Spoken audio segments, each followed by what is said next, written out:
Bapak Ibu, MGMP Kota Semarang memiliki program yang juga sangat luar biasa, hanya saja kami belum bisa untuk melaksanakan secara keseluruhan. Agendanya pada bulan kemarin itu kami akan melaksanakan launching untuk YouTube MGMP, hanya saja belum terkumpul banyak, sehingga mohon doanya, dukungannya kepada Bapak Ibu semua. Apabila ada karya video pembelajaran ataupun yang lainnya bisa disampaikan kepada MGMP dan nanti akan dipublikasikan lewat YouTube MGMP. Ya. Untuk selanjutnya, Bapak Ibu, tujuan dari diseminasi hari ini seperti yang sudah saya sampaikan di awal tadi, bahwa tujuan kita di sini adalah belajar bersama bagaimana kita menyiapkan perangkat penilaian akhir tahun dan juga ujian sekolah. Ya, Bapak Ibu sudah menerima dari kepala sekolah masing-masing. Nah, kalau kisi-kisi sudah ada, selanjutnya nanti bagaimana penyusunan soalnya dan lain sebagainya. Ini hal yang mungkin baru bagi kita, bagaimana kita menyusun bentuk soal pilihan ganda kompleks, bagaimana penskorannya dan lain sebagainya. Mari kita ikuti bersama apa yang nanti akan disampaikan oleh Bu Irina dan juga Bu Ikin. Untuk selanjutnya, terima kasih kami haturkan kepada Dinas Pendidikan Kota Semarang, Bapak Kabid, para pengawas dan juga Ibu Kasih Kurikulum yang telah memfasilitasi dan selalu mendorong kami untuk selalu bergerak menuju yang terdepan. Ya.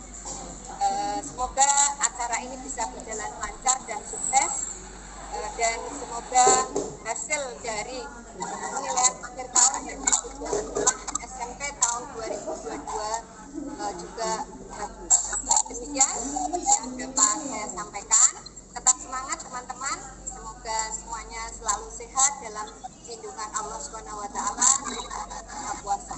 Semoga kegiatan ini bermanfaat untuk kita semua. Terima kasih atas keikutsertaannya, partisipasinya. Tetap semangat dan mohon dukungan untuk kegiatan MGMP Kota Semarang.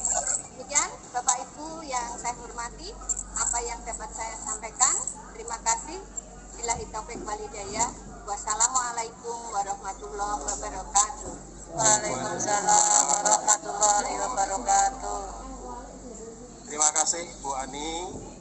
Yang patut kita renungkan pada pertemuan kali ini adanya sesuatu yang baru bagi kita, yaitu adanya materi tes berupa pilihan ganda kompleks. Nanti penerapannya bagaimana, bentuk soalnya bagaimana, penilaiannya bagaimana, nanti kita bahas tuntas pada acara ini. Selanjutnya acara kedua, sambutan dari PJMP mata pelajaran bahasa Indonesia. Yang hormat Bapak Didik Teguh Prihanto MPD, kami persilahkan. Mohon maaf untuk Bu Nur Aini agar berbagi share-nya dulu Bu. Keluar dulu. Mohon untuk Bu Nur Aini. Nur Aini Simayana untuk tidak presentasi.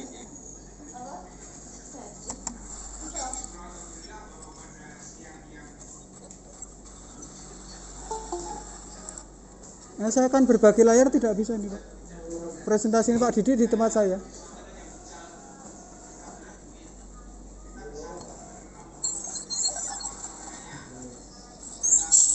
Bu Nur Aini.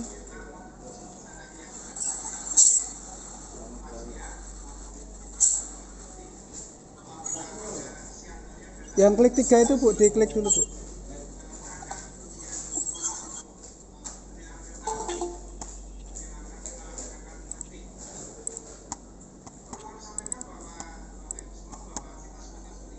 Silakan Pak Didi.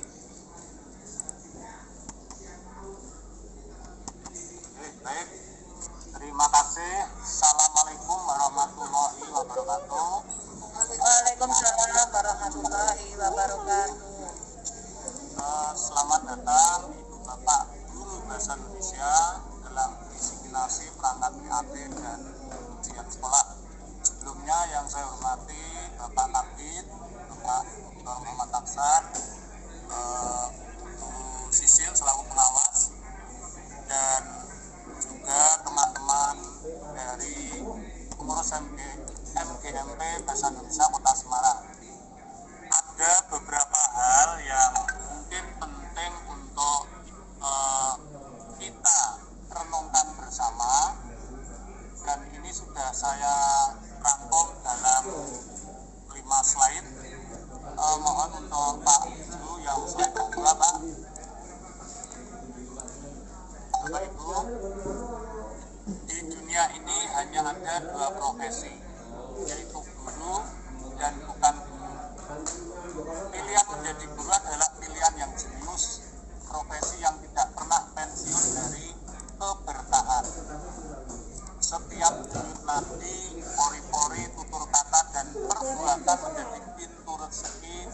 keberkahan yang tak pernah putus sekalipun kita telah tiada.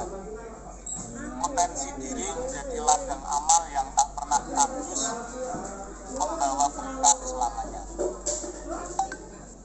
Yakinlah Bapak Ibu bahwa berada di tengah siswi bermasalah, sarana prasarana sekolah yang tidak memadai, yang penuh rintangan dan tantangan bukanlah takdir buruk, tetapi adalah kesempatan emas untuk membuktikan bahwa kehadiran kita, kehadiran Bapak Ibu guru semakin dibutuhkan. Semakin gelap situasi di sekitar kita, semakin bermakna kehadiran kita. Beruntunglah Bapak Ibu berada di tempat gelap, karena cahaya yang kita pancarkan akan tampak lebih terang. Ketika kita pilih tetap di tempat yang sudah terang, peluang kita untuk berbuat baik makin mengecil. Itu pesan mulia Bapak Ibu yang patut kita renungkan dari Pak Yudi, dari Kemendikbud, yang ini saya rangkum menjadi slide yang tadi sudah saya sampaikan. Selanjutnya ini ada sebuah pantun atau apa ini, intinya belakang sama nanti, tapi ini sampiran dan isi. Sarapan ubi rebus masih hangat, minumnya teh manis rasanya nikmat. Salam sehat Bapak Ibu guru hebat, mari jalani aktivitas dengan semangat. Ya, demikian tadi Bapak Ibu motivasi dari saya sebagai PJMP Bahasa Indonesia, dan sekali lagi saya sangat mengapresiasi dari kiprah teman-teman pengurus MDMP dan juga guru-guru hebat Bahasa Indonesia Kota Semarang. Mari bersama-sama kita ikuti dinamika yang ada, dan untuk saat ini kita fokus pada bagaimana perencanaan yang baik dalam hal penyusunan soal. Ada pepatah mengatakan orang yang tanpa persiapan akan orang yang naik podium tanpa persiapan akan turun dengan tanpa penghormatan. Artinya segala sesuatu harus kita persiapan dengan baik. Salah satunya adalah ulangan akhir tahun atau penilaian akhir tahun dan ujian sekolah. Mari bersama-sama nanti kita fokus ke materi ini, kita diskusi, sharing bersama, dan nanti tetap kita tindak lanjuti dalam diskusi-diskusi, bisa lewat grup WA, bisa di tingkat Sintayong, bagaimana supaya kita bisa menyusun soal dengan baik. Dan tidak lupa, mari bersama-sama kita sambut hadirnya kurikulum merdeka, yang harapannya adalah semua sekolah bisa memulai tahun ajaran baru ini nanti dengan kurikulum merdeka di kelas 7. Demikian yang bisa saya sampaikan. Selamat berkegiatan. Terima kasih, kurang lebihnya mohon maaf. Wassalamualaikum warahmatullahi wabarakatuh. Waalaikumsalam warahmatullahi wabarakatuh. Terima kasih Pak Didi Teguh Priyanto MPD selaku PJMP Bahasa Indonesia. Mudah-mudahan apa yang Bapak sampaikan bisa bermanfaat bagi kita semua untuk persiapan penilaian akhir tahun maupun ujian sekolah khususnya, dan penerapan kurikulum merdeka atau prototipe yang akan kita gunakan pada tahun ajaran mendatang. Bapak Ibu, kita lanjutkan acara sambutan yang terakhir, sekaligus berkenan membuka acara ini secara resmi. Yang terhormat Kepala Bidang SMP Dinas Pendidikan Kota Semarang, Bapak Dr. Muhammad Aksan MAG, kami persilahkan. Terima kasih. Ibu, suara saya sudah bisa didengar ya? Ya. Bismillahirrahmanirrahim. Assalamualaikum warahmatullahi wabarakatuh. Waalaikumsalam. Selamat siang. Selamat siang. Salam sejahtera untuk kita semua. Semoga keselamatan, kesejahteraan dan kebahagiaan selalu dilimpahkan oleh Allah Subhanahu wa taala, Tuhan Yang Maha Kuasa kepada kita semua. Amin Allahumma amin. Sama-sama kita hormati Ibu Pengawas Bu Sisilia yang selalu setia memimpin teman-teman bahasa Indonesia di Kota Semarang. Jadi selaku PJMP yang saya hormati Mbak Fazri Kasih Bulu yang selalu mengawal kegiatan Bapak Ibu guru ini, mulai dari kegiatan di Hotel Mulia sampai diseminasi untuk seluruh mata pelajaran ya. Bu Ani Andayani selaku Ketua MGMP yang saya hormati beserta seluruh jajaran pengurus yang telah berupaya dengan keras untuk terselenggaranya kegiatan ini. Ya, para narasumber yang saya hormati dan tidak lupa Bapak Ibu sekalian, seluruh peserta kegiatan di workshop. Nah, saya hanya akan menggarisbawahi saja Bapak Ibu untuk apa yang sudah disampaikan Bu Iin tadi, karena kita semua tahu ketika kita melakukan sebuah proses pembelajaran, maka untuk mengetahui ketercapaian hasil ya dari yang sudah kita sampaikan dan kita kawal dengan anak-anak itu melalui evaluasi atau penilaian akhir. Dan sekarang ini yang kita bicarakan adalah penilaian akhir tahun dan ujian sekolah, karena kita berada pada waktu semester genap. Namun demikian, seperti tadi yang sudah saya sampaikan bahwa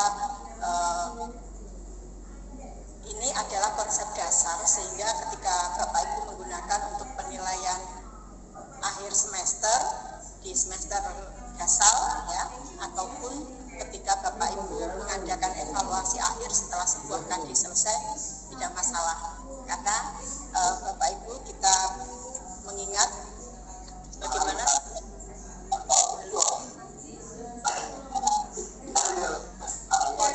apakah suara saya terdengar dengan jelas?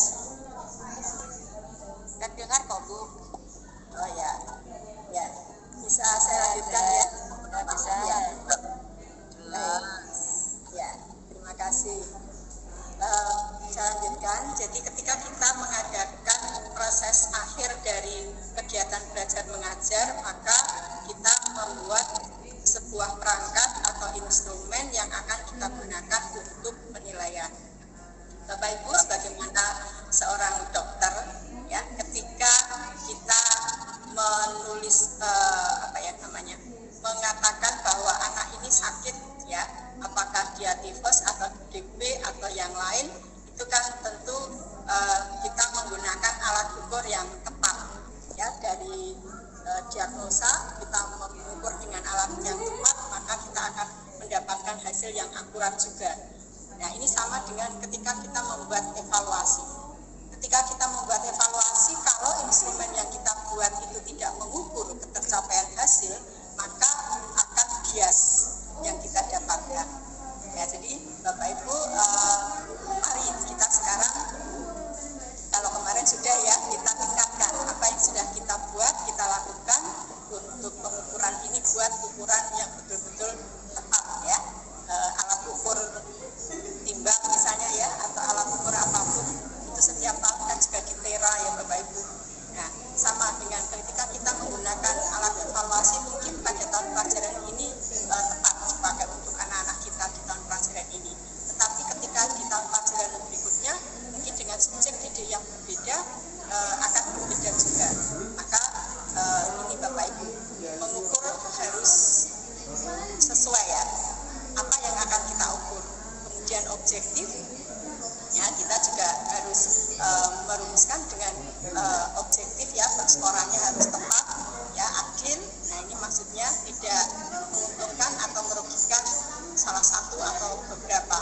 Nah, termasuk ini jelas ya, terbuka, semuanya bisa melihat dan hasilnya seperti apa, bisa diterima siapapun ya. Ini kaitannya dengan objektivitas tadi. Kemudian menyeluruh dan berkesinambungan.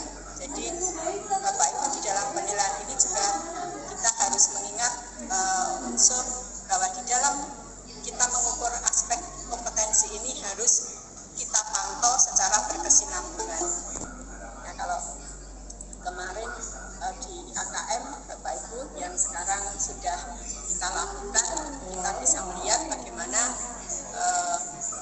sebuah proses yang berlangsung. Kemudian AKM itu kan ada pada tengah ya, kelas tengah. Maksudnya apa? Karena tujuan akhir atau goal dari AKM ini seperti kita ketahui adalah untuk memperbaiki proses pembelajaran yang sudah berlangsung. Jadi masih ada waktu untuk nanti di kelas 9 misalnya ya. Mengapa tidak di kelas 7? Filosofinya demikian.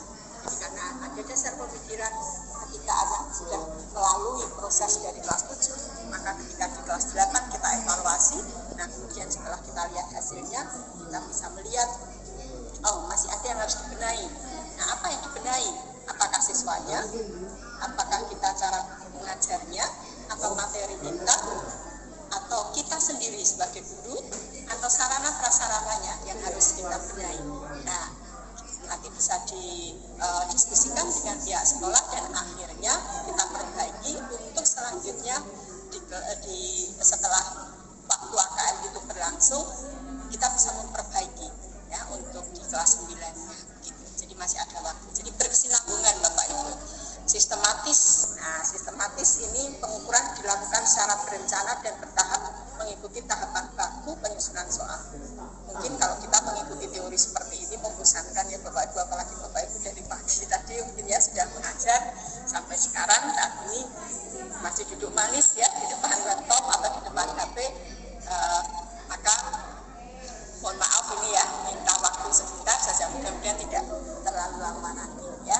Tetapi kita tetap paham gitu ya Bapak Ibu. Mudah-mudahan yang saya sampaikan juga bisa menyegarkan kembali, tidak malah membuat Bapak Ibu bosan ya.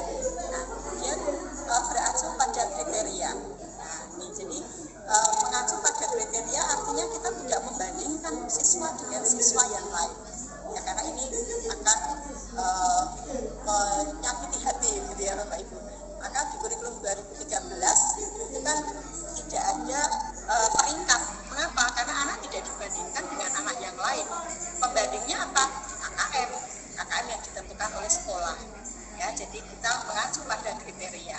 Jadi anak kalau hasil akhirnya misalnya 70, sementara KKM yang ditetapkan sekolah untuk mata pelajaran 80, berarti dia masih harus dibimbing, harus didampingi untuk bisa meraih standar minimal di sekolah tersebut untuk mata pelajaran itu. Gitu ya, jadi beracuan pada kriteria, ya, bukan dibandingkan dengan siswa yang lain.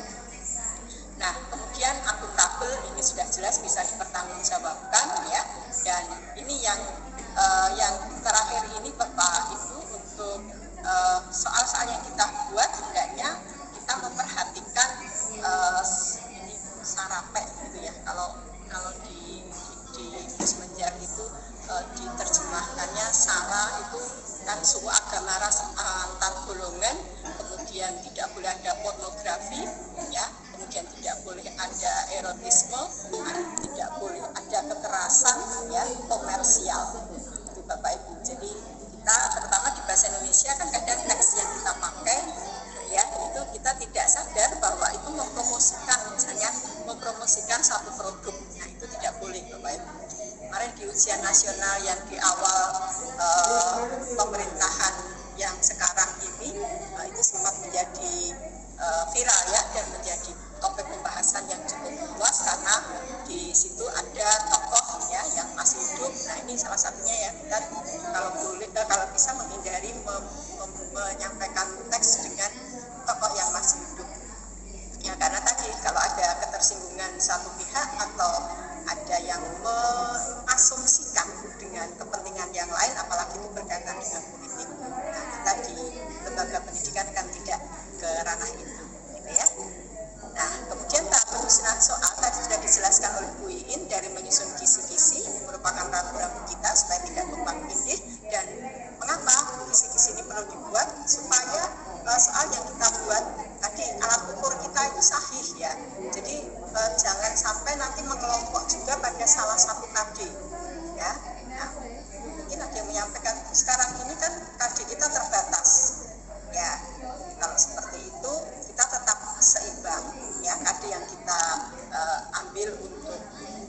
evaluasi, tetapi kita harus lebih kreatif dalam mengembangkan KD ini ketika proses pembelajaran, sehingga ketika evaluasi itu juga menjadi satu bahan yang memang representatif untuk kita evaluasikan, gitu ya. Nah, ini yang perlu diperhatikan Bapak Ibu untuk uji cobanya. Ini ketika Bapak Ibu mau menguji coba untuk mengetahui daya beda dan sebagainya, ini memang soalnya harus banyak. Jangan soal yang diuji cobakan itu 50, nah nanti padahal yang mau dipakai itu juga 50. Nah ini kan nanti kalau ada soal yang tereliminasi, nah kita harus buat lagi. Nah tidak seperti itu ya. Jadi untuk uji coba soal ini untuk kepentingan soal ya Bapak Ibu, itu harus lebih banyak. Ya. Nah, kita sampai di sini.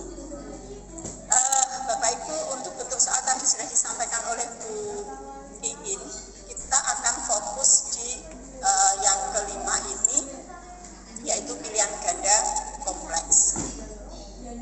Mohon maaf, mohon izin, apakah slide saya berjalan terus Bapak Ibu? Jalan Bu, ya Bu, jalan. Ya, terima kasih. Jalan Bu Irin. Jalan Bu. Ya, terima kasih.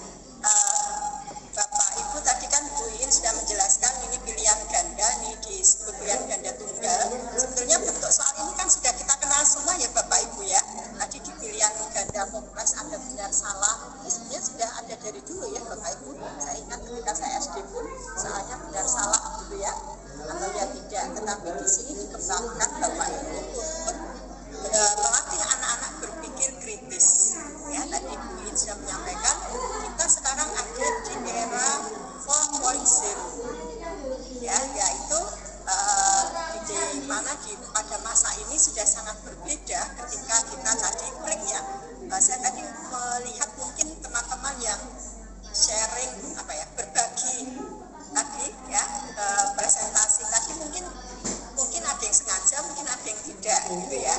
Nah, mengapa? Karena tadi mungkin kepencet misalnya ya pada salah satu tools sehingga muncul presentasi. Nah, Bapak Ibu, ini juga yang harus kita perhatikan bahwa sekarang ini dengan kondisi seperti ini ya, kita juga akan mengajak anak-anak berpikir kritis dan cerdas ketika menyikapi suatu hal. Maka tadi mengapa Bu ingin menyampaikan literasi dan numerasi itu penting ya. Ini tuntutan saat ini dan ini ada di peraturan pemerintah nomor 57 2021 tentang apa Bapak Ibu? Ayo kita ingat bersama ya. Sistem pendidikan. Ya, sistem pendidikan, standar nasional pendidikan ya, standar nasional pendidikan, pasal 3 dan 6 Bapak Ibu lihat bagaimana standar kelulusan kita itu dicantumkan evaluasi, mengkreasi ya, dan logika ya, di sini pengelompokannya dalam reasoning ya, jadi kemampuan bernalar, anak bisa menjawab dengan memberikan alasan ini ya. Kemudian ini paling tinggi ya Bapak Ibu.